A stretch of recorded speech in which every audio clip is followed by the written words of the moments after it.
Hey everyone! In today's Excel video, I'll show you how to use the stock history function to pull historical stock prices directly into your spreadsheet. Let's break down how the formula works. The basic structure looks like this. First, we need to type the ticker symbol of the stock we want to track. For example, let's use AAPL for Apple.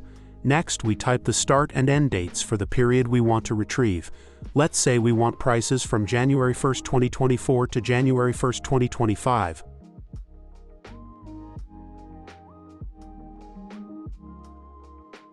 When we hit enter, Excel gives us a table with two columns, the date and the closing price for each day in that range. But that's just the basic version. We can customize it even more. If we want to include extra details like open, high, low, and volume, we can add more arguments to the formula. This gives us a full view of the stock's historical performance for the selected dates.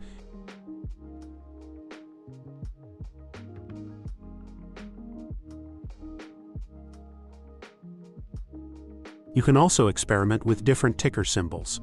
For example, try AMZN to see Amazon's stock history. Just change the symbol in the formula and the data will update automatically.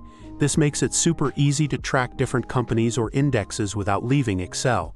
And one more thing, the stock history function only works in Microsoft 365 and Excel 2021 or newer.